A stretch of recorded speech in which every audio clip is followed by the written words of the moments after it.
बिस्मिल्लाहिर्रहमानिर्रहीम। अस्सलाम वालेकुम डियर स्टूडेंट्स, कैसे हैं आप? उम्मीद है कि आप सब खैर खैरियत से होंगे।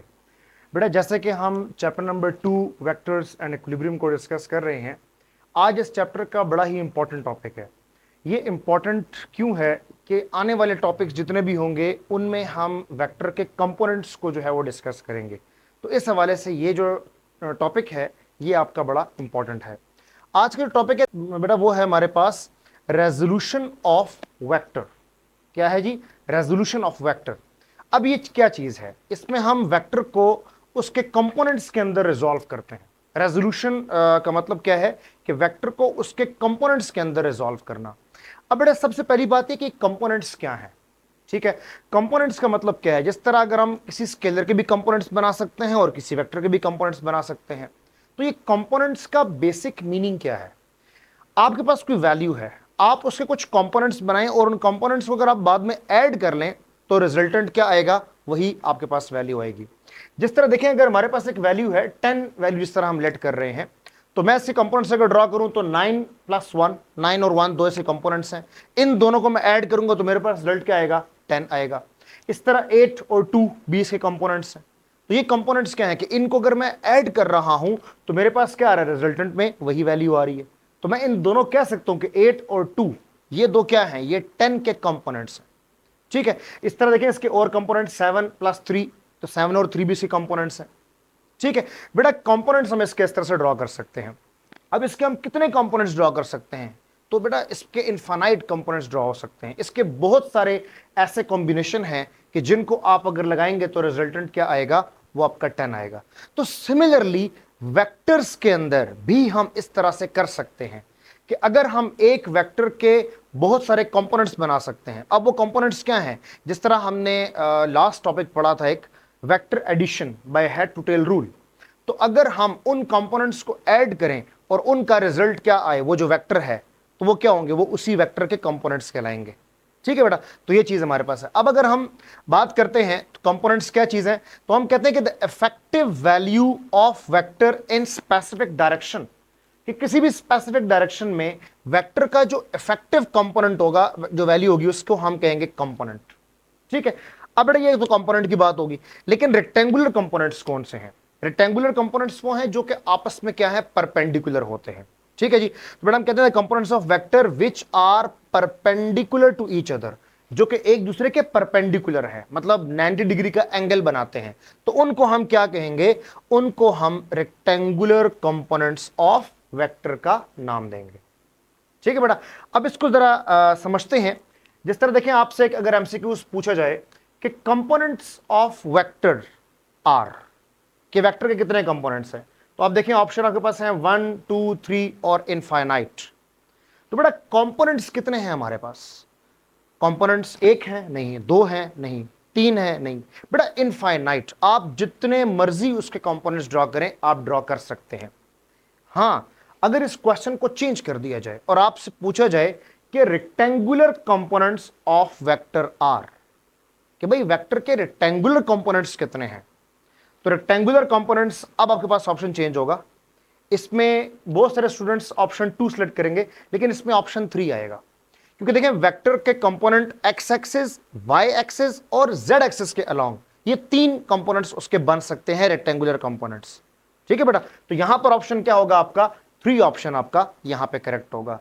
लेकिन अगर वो इस क्वेश्चन को मजीद चेंज करे और वो ये पूछे कि हमारे पास क्या है जी? Rectangular components of vector in plane, कि अगर आप एक प्लेन के अंदर एक वेक्टर को ड्रॉ कर रहे हैं तो उसके परपेंडिकुलर कंपोनेंट्स या रेक्टेंगुलर कंपोनेंट्स कितने बन रहे हैं, तो फिर प्लेन के अंदर बेटा सिर्फ हमारे पास 2 कंपोनेंट्स बनेंगे। तो इसके लिए इस केस में ऑप्शन क्या होगा आपका?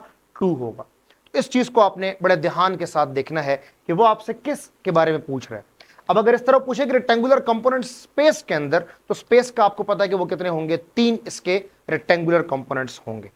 अच्छा, कंपोनेंट्स कितने बन सकते हैं? वो इनफाइनाइट हैं, लेकिन रेक्टेंगुलर या परपेंडिकुलर कंपोनेंट्स कितने बन सकते हैं? तो बेटा स्पेस के केस में वो 3 बनेंगे और प्लेन के केस में वो चूंकि 2 डायमेंशनल होगा तो फिर उसके 2 कंपोनेंट्स जो हैं वो हमारे पास बनेंगे। क्लियर होगी बात?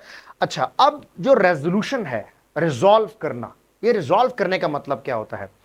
बेटा देखिए, इसको हम कहते हैं कि splitting of a vector into its components, कि अगर हम वेक्टर को तोड़ दें किस में, उसके कंपोनेंट्स के अंदर, तो इस प्रोसेस को हम कहते हैं रेजोल्यूशन ऑफ अ वेक्टर। ठीक है जी, इस प्रोसेस को हम नाम देते हैं रेजोल्यूशन ऑफ अ वेक्टर।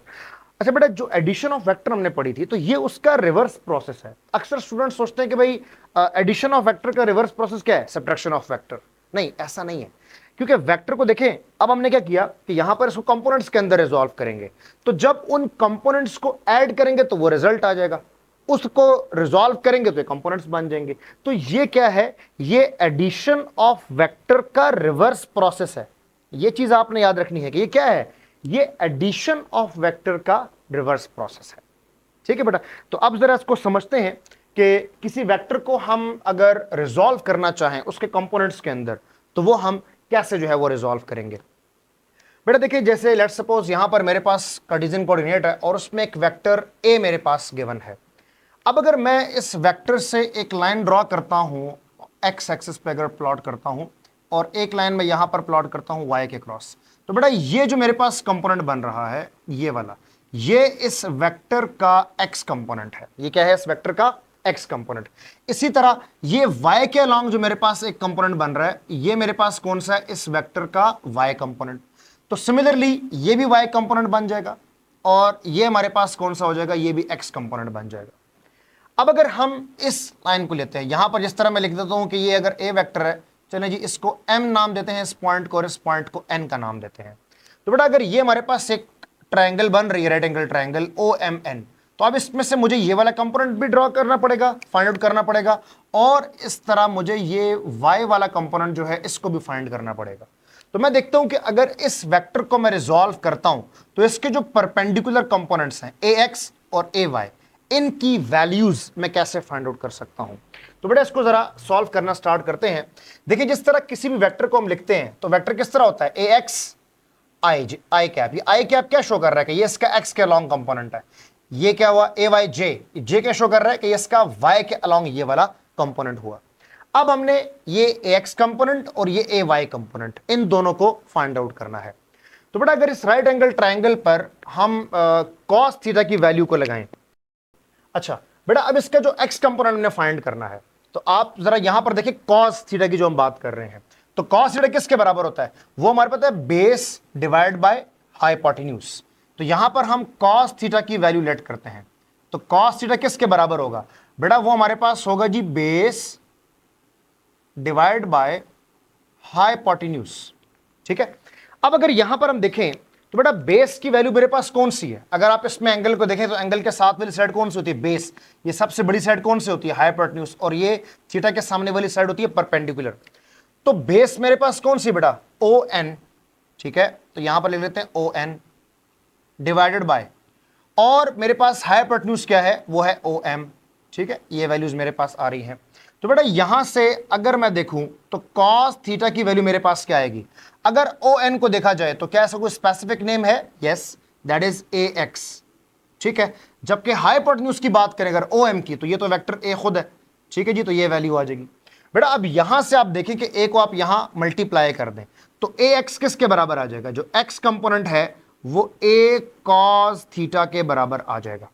इसका मतलब है कि अगर हमें किसी वेक्टर का X कंपोनेंट फाइंड करना है, तो हम क्या करेंगे, उस वेक्टर के मैग्नीट्यूड के साथ क्या मल्टीप्लाई कर देंगे, कॉस थीटा। ठीक है जी, कॉस थीटा, जो भी यहां पर एंगल बन रहा होगा उसे कॉस लेके मल्टीप्लाई कर लेंगे। अब बेटा हम y कंपोनेंट की बात करते हैं कि ये जो हमारे पास y कंपोनेंट है, इसको हमने कैसे फाइंड आउट करना है। तो बेटा y कंपोनेंट के लिए हमें चूंकि देखिए परपेंडिकुलर की वैल्यू चाहिए, तो परपेंडिकुलर के लिए हमारे पास कौन सा होगा, एक साइन थीटा हम यूज करते हैं। ठीक है, अगर हम इसी ट्रायंगल को लेट करें, जो हमारे पास ट्रायंगल है, इन ट्रायंगल OMN, यहां पर भी लिख लें कि इन ट्रायंगल OMN, ये हमने लेट किया, तो यहां पर भी इस ट्रायंगल में, तो बेटा यहां पर देखें तो ये आएगा परपेंडिकुलर डिवाइड बाय हाइपोटेन्यूज, ये वैल्यू आ जाएगी। चलें जी, अब इसको देख लेते हैं कि परपेंडिकुलर हमारे पास क्या है, थीटा के सामने वाली साइड, दैट इज MN। वो कौन सी है बेटा, MN ये है, डिवाइड बाय हाइपोटेन्यूज कौन सी है, OM। ये हमारे पास क्या है जी, ये बेटा हाइपोटेन्यूज है। अब अगर इसकी वैल्यूज को पुट करें तो आप यहां पर देखें कि sine theta that is equal to, बेटा परपेंडिकुलर m और n, ये क्या वैल्यू आपको दे रहा है? ये आपको a y की वैल्यू प्रोवाइड कर रहा है, डिवाइडेड बाय जो हाइपोटेन्यूज है वो क्या है, वो आपके पास a वेक्टर है, तो उसका मैग्नीट्यूड लिख लेंगे यहां पर। अब यहां से हम a y की वैल्यू को फाइंड आउट कर सकते हैं, और वो कैसे फाइंड कर सकते हैं? हम यहां पे लिख सकते हैं कि a साइन ऑफ थीटा। ठीक है बेटा, तो इस तरह से हमारे पास जो दोनों कंपोनेंट्स हैं, एक्स भी और वाई कंपोनेंट भी, ये दोनों कंपोनेंट्स जो है बेटा, इनको हमने फाइंड आउट कर लिया है। ठीक है, तो अब ये अगर आपके पास कोई भी, देखें आपको वेक्टर गिवन हो और साथ में एंगल गिवन हो, तो आप इसके दोनों कंपोनेंट्स, ए एक्स कंपोनेंट भी और इसके अलावा आप इसके ए वाई कंपोनेंट, इन दोनों को आप फाइंड आउट कर सकते हैं। ये बड़े इजी तरीके से आप इसको फाइंड आउट कर सकते हैं। अच्छा बेटा, अब इसके बारे में आपसे एक क्वेश्चन डिस्कस कर लेते हैं। लेट्स सपोज आप अज्यूम करें कि ये एक हमारे पास एक वेक्टर है, ए वेक्टर, और इसका मैग्नीट्यूड आप लेट कर लें जी 10 न्यूटन। ठीक है, और बेटा यहां पर ये एंगल बना रहा है थीटा, और ये हमारे पास कितना है जी 30 डिग्री। अगर मैं आपसे कहूं कि मुझे इस वेक्टर का एक्स कंपोनेंट आप फाइंड करके बताएं, तो बेटा कुछ देर के लिए आप वीडियो को पॉज करें और यहां इसका रिजल्टेंट आप फाइंड करके मुझे बताएं कि इसका रिजल्टेंट क्या आ रहा है आपके मुताबिक। तो बेटा आई होप सो कि आपने फाइंड आउट कर लिया होगा, और मेरा ख्याल है कि आपने एक्स एक्सेस के लिए जो इसका एक्स कंपोनेंट है उसके लिए आपने ये वाला फार्मूला यूज किया हुआ होगा। ठीक है बेटा, लेकिन यहां पर आप एक चीज थोड़ा सा गौर करें कि ये जो एंगल है ये आपका एक्स एक्सिस गिवन नहीं है, ये एंगल वाई एक्सिस के साथ गिवन है। तो अगर इसको आप सॉल्व करेंगे तो फिर आपके लिए, चूंकि हमारा एंगल हमेशा एक्स एक्सिस के साथ है, यहां पर एंगल होगा, तो फिर बेटा आपको ये वाला एंगल फाइंड करना पड़ेगा। और ये एंगल किसके बराबर होगा? ये एंगल आपके बराबर होगा भाई, ये देखें, ये थीटा आपने माइनस करना है ना, तो टोटल एंगल 90 है, तो ये एंगल किसके बराबर होगा? 90 minus 30, that is equal to 60 degree आपका यहां पर एंगल बनेगा। तो फिर आपको यहां पर क्या पुट करना पड़ेगा? कॉस थीटा, थीटा आपको पुट करना पड़ेगा 60 डिग्री, क्योंकि देखें एंगल हम किससे दे रहे हैं? एक्स एक्सिस के साथ। तो अगर एक्स एक्सिस के साथ देखा जाए तो इसका एंगल 60 डिग्री बन रहा है, इसका एंगल 30 नहीं बन रहा, 30 तो वाई के साथ बन रहा है। तो फिर यहां पर एक चीज आप याद रखें, ये बात हमेशा याद रखनी है आपने, कि अगर आपके पास एंगल गिवन हो कहां से? एक्स एक्सिस से, जो कि नॉर्मली एक्स एक्सिस के साथ ही गिवन होता है, तो फिर तो आपके ये दो वैल्यूज आएंगी। लेकिन अगर आपका एंगल वाई एक्सिस के साथ गिवन हो, तो फिर बेटा आप ये कंपोनेंट्स या वैल्यूज कैसे फाइंड करेंगे? उसमें आप देखें जो आपका ए एक्स कंपोनेंट होगा वो किसके बराबर होगा? ए कॉस, और अब बेटा यहां पर क्या होगा? 90 माइनस थीटा। ठीक है जी, और अगर आपने ए वाई फाइंड करना है तो ए वाई कैसे होगा? ए और यहां पर क्या हो जाएगा? साइन, लेकिन साइन भी आप 90 माइनस थीटा पुट करेंगे, क्योंकि आपको थीटा की वैल्यू 90 माइनस थीटा, वो आपको एक्स एक्सिस के साथ वाला जो एंगल है वो यहां से मिलेगा। और मजीद अगर आप इसको सॉल्व करें तो इसको आप ये भी लिख सकते हैं कि a x that is equal to a sine of theta, क्योंकि देखें cos 90 माइनस थीटा ये साइन थीटा के बराबर होता है। और इसी तरह ए वाई जो है ये किसके बराबर बन जाएगा? ये बन जाएगा ए cos ऑफ थीटा।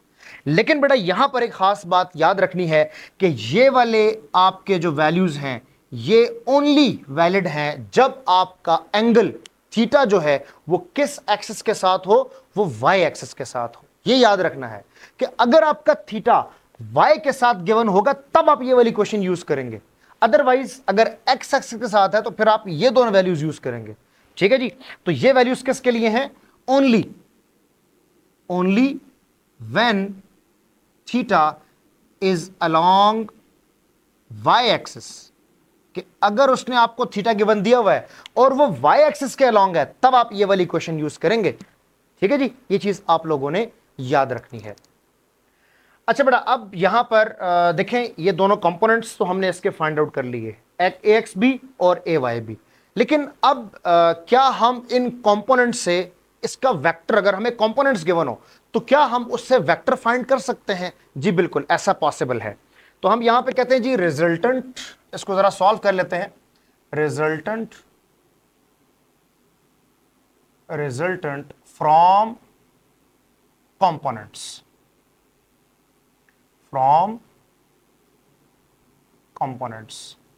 क्या हम कंपोनेंट्स से, अब क्या उसका रिजल्टेंट जो है वो फाइंड आउट कर सकते हैं? तो जी बिल्कुल, ऐसा बिल्कुल पॉसिबल है, कोई इसमें मसला नहीं है। अब इसको कैसे सॉल्व करेंगे? हम इसी ट्रायंगल को लेट करते हैं, ठीक है जी। तो हम कहते हैं कि जी इन ट्रायंगल हमारे पास कौन सी है जी, OMN। यहां पर देखें बेटा, अब देखिए पहले तो हमें हाइपोटेन्यूज गिवन था और थीटा गिवन था, ठीक है जी। तो हमने यहां से वैल्यूज फाइंड आउट की। अब यहां पर है कि हमें कंपोनेंट्स गिवन है, AX कंपोनेंट और AY कंपोनेंट, ये दोनों कंपोनेंट गिवन है। हमने हाइपोटेन्यूज जो रिजल्टेंट है वो फाइंड आउट करना है। तो बेटा यहां पर हम यूज करते हैं पाइथागोरस थ्योरम, ठीक है जी। और वो क्या था, वो आप देखें तो वो हमारे पास था जी हाइपोटेन्यूज का square that is equal to base का स्क्वायर प्लस परपेंडिकुलर का स्क्वायर। ये सारी वैल्यूज हमारे पास आ जाएंगी। तो बेटा इसको जरा सॉल्व करते हैं। तो हाइपोटेन्यूज अब देखें किसके बराबर है, वो हमारे पास है जी OM के बराबर, ठीक है जी। तो हाइपोटेन्यूज के बराबर हुआ OM इसका square that is equal to, अब बेस की बात करते हैं। तो बेस किसके बराबर है बेटा, ON के बराबर। बेस किसके बराबर है, ON के बराबर, और इसका स्क्वायर आ जाएगा, ठीक है जी। अब आते हैं परपेंडिकुलर की तरफ, थीटा के सामने वाली साइड परपेंडिकुलर है और वो किसके बराबर है, MN के बराबर। तो यहां पर क्या आ जाएगा, MN का स्क्वायर। ये वैल्यू हमारे पास आ जाएगी। अब देखते हैं कि ये वैल्यूज किस चीज के बराबर है। तो बेटा OM ये तो हमारे पास A वेक्टर के बराबर है, उसका मैग्नीट्यूड लिख लेते हैं यहां पर A और उसका square that is equal to, बेटा ON ये किसके बराबर है, ये AX के बराबर है, ठीक है जी। और इसका स्क्वायर प्लस ये चीज किसके बराबर है बेटा, MN ये हमारे पास परपेंडिकुलर AY के बराबर है। तो यहां पर क्या आ जाएगा, AY का स्क्वायर, ठीक होगी बात। अब अगर हमें इसका मैग्नीट्यूड चाहिए, A वेक्टर का मैग्नीट्यूड, तो आप देखें स्क्वायर खत्म करने के लिए अंडर रूट लेना पड़ेगा, ठीक है जी। लेकिन इस साइड पे अंडर रूट रहेगा, AX का स्क्वायर प्लस AY का स्क्वायर। तो बेटा यहां से मुझे इस वेक्टर का मैग्नीट्यूड मिल गया। आप देखें जरा गौर करें कि इस फार्मूले से मुझे क्या मिल रहा है, इस फार्मूले से मुझे मैग्नीट्यूड मिल रहा है। लेकिन बेटा क्या सिर्फ मैग्नीट्यूड इनफ है वेक्टर को रिप्रेजेंट करने के लिए? नहीं, हमें यहां पे डायरेक्शन भी चाहिए होगी। तो बेटा अब यहां पर आप गौर करें कि हमारे पास बेस है और परपेंडिकुलर है, तो हम यहां पे कौन सी रेशियो लगाएंगे? हम यहां पर यूज करेंगे tan theta. For direction we use tan theta. और बेटा tan थीटा किसके बराबर है? तो वो हमारे पास है जी परपेंडिकुलर डिवाइड बाय बेस। बेटा परपेंडिकुलर हमारे पास कौन सा है, MN, और बेस हमारे पास क्या है, वो है ON, ठीक है। ये हमारे पास क्या आ जाएगा, ON, ये वैल्यू आ गई। अब जरा इसकी वैल्यूज को पुट करके देख लेते हैं। तो यहां पर क्या आ जाएगा बेटा, tan theta that is equal to, MN किसके बराबर है, AY के बराबर, जबकि ये किसके बराबर है, ये है AX के बराबर, ठीक है। तो बेटा यहां से हमें देखें थीटा किसके बराबर मिलेगा, tan इनवर्स, और यहां पर क्या आ जाएगा, AY डिवाइडेड बाय AX। तो यहां से आप देख लें कि हमें इस वेक्टर का एंगल, या आप यूं कह लें कि हमें उसकी डायरेक्शन के बारे में भी इंफॉर्मेशन मिल गई, डायरेक्शन, ठीक है जी। तो हमने देखे कि वेक्टर कंपोनेंट से जो रिजल्ट हमारे पास कंपोनेंट्स थे, उनसे हमने क्या फाइंड किया, उनसे हमने उसकी डायरेक्शन भी फाइंड कर ली और उसका मैग्नीट्यूड भी जो है वो फाइंड आउट कर ली। तो बेटा ये हमारे पास अब क्या आ गया जी, मैग्नीट्यूड, और इसके अलावा डायरेक्शन भी उसकी आ गई है, ठीक है बेटा। अच्छा, अब अगर वो आपसे क्वेश्चन पूछता है कि एक वेक्टर है और वो हमारे पास है जी 10 न्यूटन का, ठीक है, और वो है एक्स एक्सिस के अलोंग, किधर है, एक्स एक्सिस के अलोंग है, तो आप उसका वाई कंपोनेंट फाइंड करें। तो क्या आप उसका वाई कंपोनेंट फाइंड कर सकते हैं? नहीं बेटा, उसका वाई कंपोनेंट नहीं होगा, क्योंकि वेक्टर है ही आपका एक्स एक्सिस के अलोंग, ठीक है। तो ये बात आप लोगों ने याद रखनी है कि अगर वेक्टर सिर्फ और सिर्फ एक्स एक्सिस के अलोंग है, मतलब उसकी डायरेक्शन ही एक्स एक्सिस के अलोंग है, तो फिर उसका वाई के अंदर कोई कंपोनेंट नहीं होगा। सिमिलरली अगर कोई वेक्टर ओनली वाई एक्सिस के अलोंग है, मतलब उसकी डायरेक्शन ही वाई एक्सिस के अलोंग है, तो फिर उसका एक्स कंपोनेंट कोई नहीं होगा, ठीक है जी। तो ये बात याद रखनी है कि अगर कोई वेक्टर वाई एक्सिस के अलोंग है तो उसका एक्स कंपोनेंट हो ही नहीं सकता, उसका एक्स कंपोनेंट जीरो होगा। और अगर इसी तरह वो वाई कंपोनेंट के अलोंग है तो एक्स कंपोनेंट जीरो, एक्स के अलोंग है तो वाई कंपोनेंट हमारे पास क्या आएगा, वो जीरो आएगा। ये चीज आप लोगों ने याद रखनी है। अच्छा बेटा, एक क्वेश्चन पेपर में अक्सर औकात आता है कि क्या वेक्टर का कंपोनेंट वेक्टर से बड़ा हो सकता है? तो बेटा कंपोनेंट तो बड़ा हो सकता है, ये एक बात है। कंपोनेंट तो बड़ा हो सकता है, ये कैसे बड़ा हो सकता है? अब इधर देखें कि लेट्स सपोज अगर हमारे पास ये एक वेक्टर है, इसको हम रिजल्टेंट अगर मान लेते हैं कि जी हमारे पास रिजल्टेंट वेक्टर है, तो बेटा हो सकता है कि आपने इस वेक्टर को और इस वेक्टर को ऐड किया हो, तो इन दोनों वेक्टर्स को अगर आप ऐड करते हैं तो फिर बेटा जो ए वेक्टर है इसका रिजल्टेंट, तो इसका जो मैग्नीट्यूड है वो तो इससे ज्यादा है, ठीक है। लेकिन अगर वो कहे कि क्या परपेंडिकुलर कंपोनेंट्स वेक्टर से बढ़ सकते हैं, तो ऐसा पॉसिबल नहीं है। आप देखें जब भी राइट एंगल ट्रायंगल बनती है ना, तो उसमें हाइपोटेन्यूज का साइज सबसे ज्यादा होता है, ठीक है। तो इस केस में कभी भी आपके पास जो परपेंडिकुलर कंपोनेंट्स हैं वो कभी भी वेक्टर जो रिजल्टेंट होगा उसके मैग्नीट्यूड से बढ़ नहीं सकते। ये केस किस में है? ये सिर्फ परपेंडिकुलर कंपोनेंट्स में है। वैसे किसी वेक्टर का कंपोनेंट जो है वो उससे ज्यादा हो सकता है। तो ये चीज भी आपको यहां पर पता होनी चाहिए। अच्छा बेटा, एक और चीज मैं आपसे अगर क्वेश्चन पूछूं कि जो हमारे पास ये कंपोनेंट्स हैं, एक्स कंपोनेंट और वाई कंपोनेंट, ये दोनों इक्वल कब होंगे? मैं आपसे क्वेश्चन पूछता हूं कि भाई ए एक्स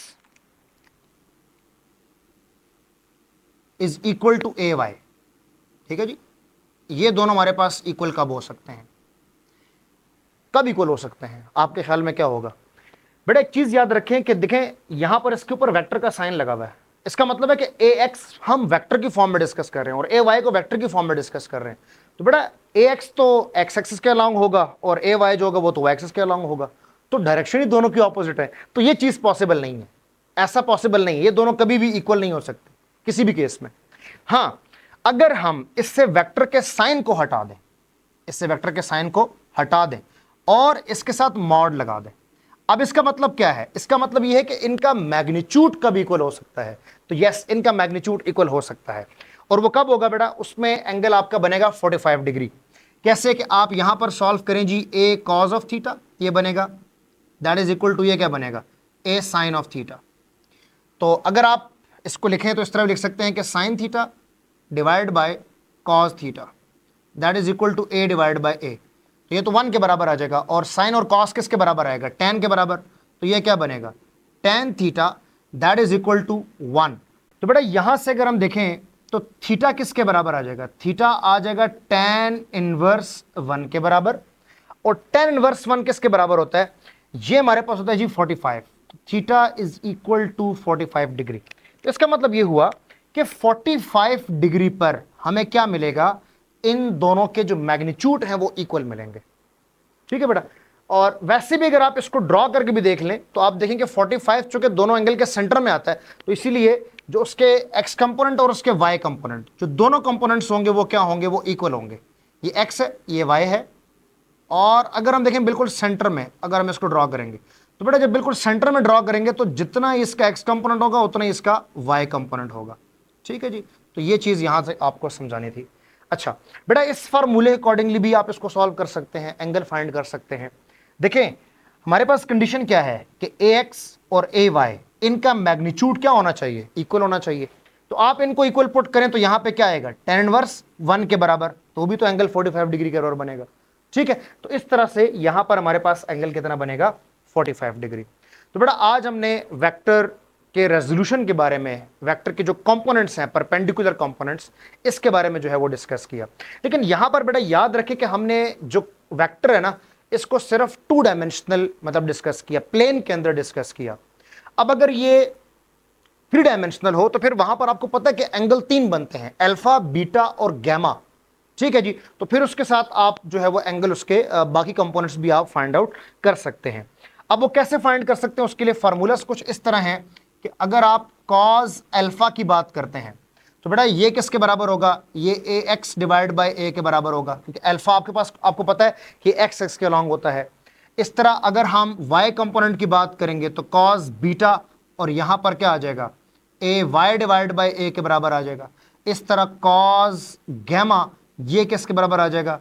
ये ए जेड डिवाइड बाई ए के बराबर आ जाएगा।